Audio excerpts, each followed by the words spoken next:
Okay, Hemalatha, please introduce yourself and tell us where you're telling from, and please tell us a story. Oh, you've got to turn your mic on. Good evening, ladies and gentlemen, and it's wonderful to be back on this platform.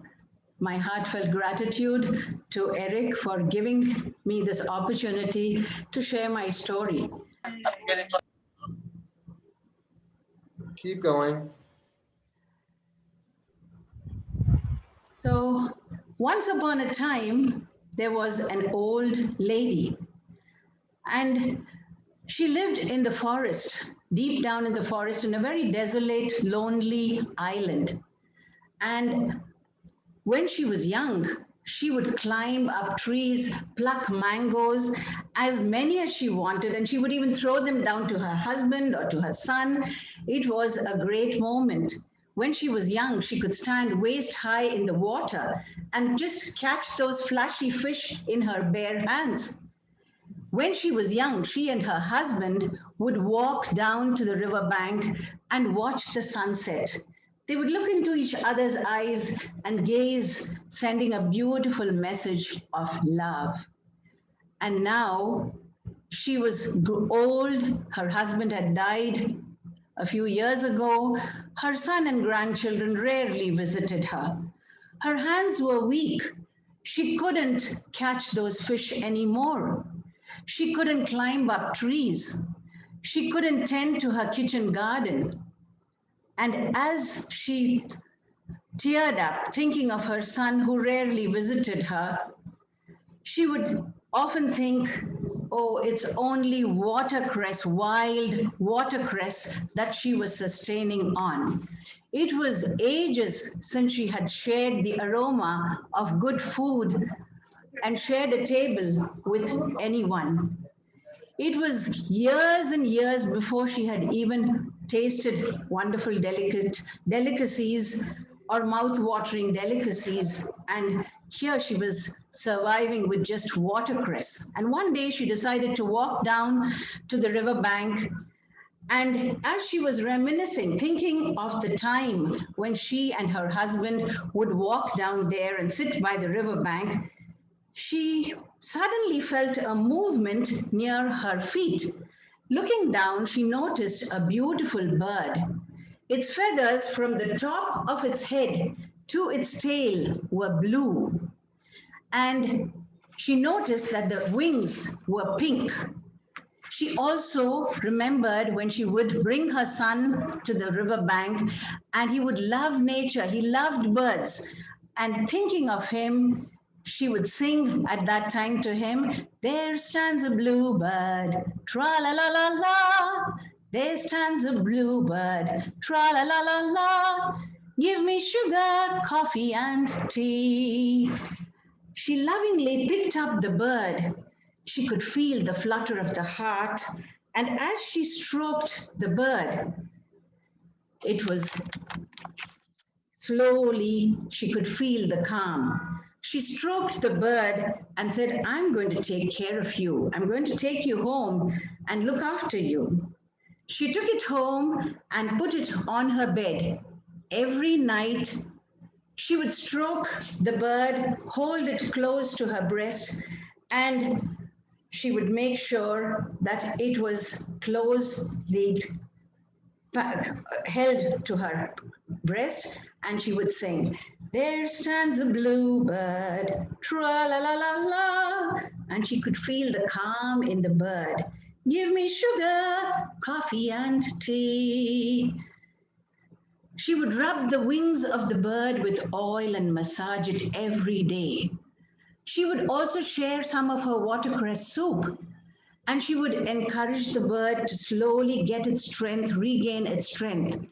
And it grew stronger and stronger and slowly started flapping its wings. Till one fine day, she noticed it was circling the room. It would suddenly perch on her shoulder or on her head or on her finger. And she knew this bird was not to be kept by her. It was a wild creature. It was not for keeping, and she knew once he was okay, she would have to release the bird. And so one day, when the bird perched on her finger, she walked out down the road to the riverbank and she said, I'm going to miss you. I know I would love you to stay. She had wonderful company when the bird was with her. And she said, I'm sure you have a family somewhere. And as she let the bird go, the bird took to the skies, circled the sky 3 times, and disappeared into the clouds. And the old woman was alone again. Perhaps her friend would come to see her was the hope in her, and every day she would walk down to the banks of the river and gaze with hope at the sky. Till one day, who do you think she saw above? Hello, my friend. I'm so glad to see you. And she noticed the bird had something in its beak. And when the bird opened its mouth, zoop, fell something on the ground. She bent down and noticed it was a pumpkin seed. Ah, a pumpkin seed. She was so excited. I do not have to stay with watercress. I can make so many dishes if I can sow this pumpkin seed. And she was so excited. She took it home. She planted the pumpkin seed and let it grow outside her house. She would tend it with great care. She would talk to the plant. She would pour water lovingly and encourage the plant to grow.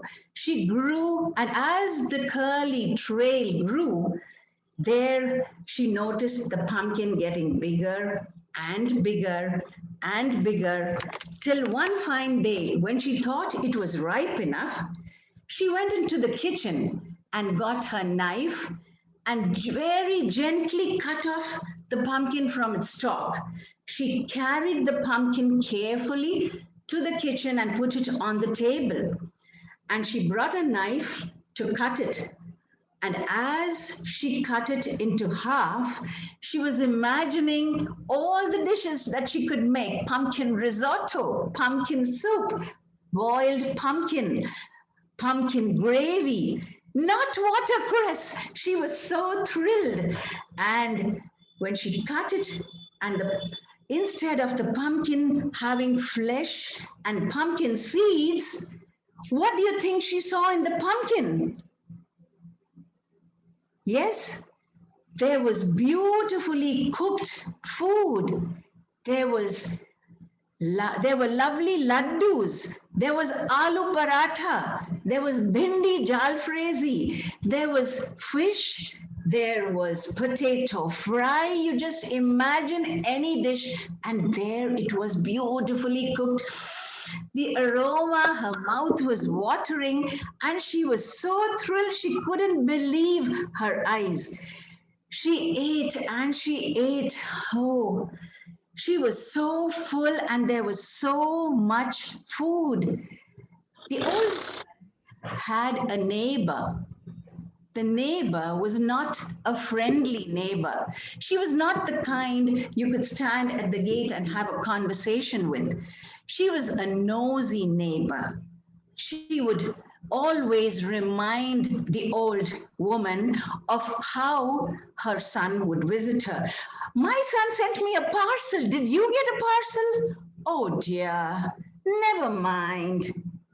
My grandchildren are visiting. How long is it since you saw your grandchildren? Oh, never mind. But even though the old woman knew that the neighbor was an annoying neighbor, she knew that she had to share it with her one and only neighbor. The food that she had was very precious. It was so tasty. It was delicious. So she took the food, walked down to the neighbor's house, and explained everything that had happened to the neighbor.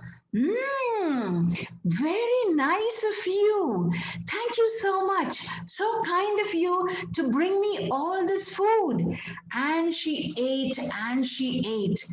She enjoyed the food, and this was a ritual that the old woman did every day. When she got up in the morning, there was a new pumpkin, and every day she would eat, take the remaining food down to her neighbor who would enjoy it so much. But then some people have bad minds, and the neighbor began to think, why should I eat her leftover food? I deserve to have my own blue bird. And what did she do? She would find a bluebird. I deserve to have my own pumpkin. I will get it and not depend on her leftover food. And she walked to the water's edge. She searched all over. She looked in the trees. She looked into the bushes. She couldn't find a bluebird till one fine day she heard the flapping of the wings and she noticed the bird pecking at the earth and picking the worms, pecking at the earth, picking the worms. And she was so happy. That neighbor, you know what she did. She picked up a stick and she chopped off the wing, and the wing broken. She snatched the bird, took it home, and threw it in the corner of the house. And she said, you will get well soon and get me my pumpkin seed. It was threatening. It was scary. And in the corner of the house, she just threw scraps of food to the bird, hoping she could get her pumpkin seed soon. And even though it had not healed, she noticed one day that it was slowly moving. She picked up, snatched up the bird, threw him up and said, get me my pumpkin seed and be quick about it. And she would go to the riverside and gaze up, watching that bird. I want my pumpkin seed. She would look up till one fine day she noticed something circling up in the sky, and the pumpkin seed was dropped. Shoop! She picked it up. About time. About time. And there she was. She picked up the pumpkin seed and slowly planted it outside her house. She never gave any kind of loving attention. She would just throw some dirty water. She never bothered to look at how well it could have been tended to. All she did was look at it avariciously, greedily, waiting for it to grow. But much as the pumpkin seed was totally abandoned, the pumpkin seed grew. There was one shoot, there was another shoot, the curling, twirling tendril grew, and slowly the pumpkin became bigger and bigger and bigger. It was thrice the size of the other lady's pumpkin. Hey, hey, she said, this is my pumpkin, and I'm not going to share it with that old lady. She'll get nothing. And as she saw it, she wondered, yes, it is ripe. She did not wait to take it off gently. She simply ripped off the pumpkin from the stalk, and the pumpkin was taken to the kitchen table. She took the chopper and slack she went. The pumpkin fell in two halves, and all that came out of the pumpkin was lizards, scorpions, fleas, ticks, mosquitoes. They were swarming all over.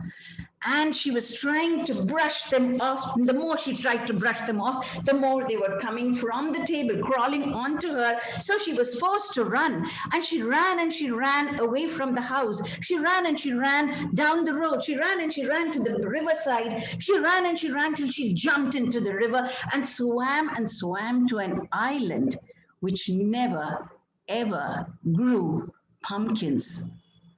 And as for our old friend, the old lady, She was content with every pumpkin that was growing.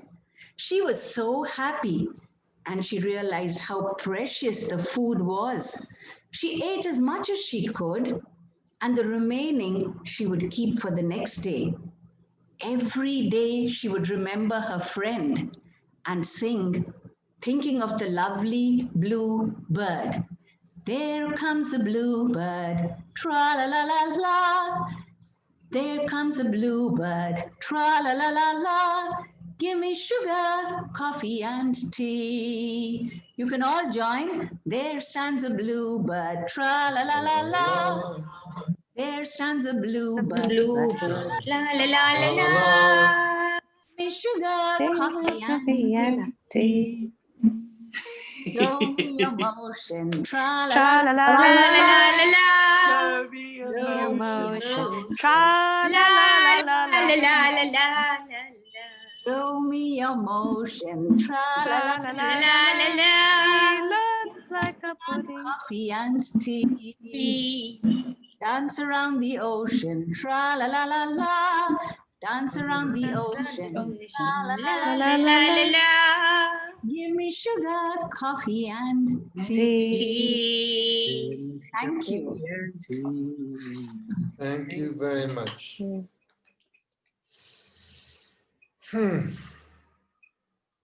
So the first character was authentic, sincere, and everything that happened to her reflected that, because she gave sincerely and authentically, so she received from the bird, from Mother Nature, and I think that endless pumpkin with more and more food, it strikes me as representing the endless love within that lady, because the way she, took care of the bird and all. But then that second character went through the external motions to do the same thing, but she was not authentic. She was just a manipulator. And so was as only focusing on the goal or her desire to get. that's right. She was greedy and she was just looking at externals. And so she got lizards and snakes. And there are many fairy tales like this. Yeah. There's one from Germany called Mother Hulda, Mhm. where the good girl, when she leaves the house, flowers and gold falls on her. And then her older sister, when she comes, again, lizards and snakes fall on her. So for those people who are fortunate enough to be able to give and laugh and cry, they get rewards. But the unfortunate characters who are disconnected from themselves and cannot love, they get not so good. Cassandra? I'm just popping in there because that point you made, Eric, was pretty fantastic. When I was at school, oh gosh, a very long time ago, back in the 1970s, we had a gentleman from Africa. I don't know whereabouts in Africa. He came to our school and to teach us African dance, and he sang us that song. It's "Show Me an Emotion." We had to dance an emotion, not emotion, but an emotion. Mm-hmm. And I just like what you said there. That I don't know if that was your creativity that put that particular song with the story. But as Eric said, it's all about showing the emotion of care. So I just sort of popped in there and went, oh, that's a really fantastic use of a song within a story. Thank you so much. Was that your choice to use that song? I beg your pardon? Did you make, was it your decision to use that song? No, actually, I had heard this story from another storyteller who heard it from another storyteller. That is why I do not know where it comes from or who the author is. But I thought, even though we have heard a similar kind of moral or a message we have derived, it makes sense to remind the children of today that we really have to make them feel a lot of compassion, concern, as well as that gentleness. They are sometimes so rough and so quick in wanting their desires to be fulfilled.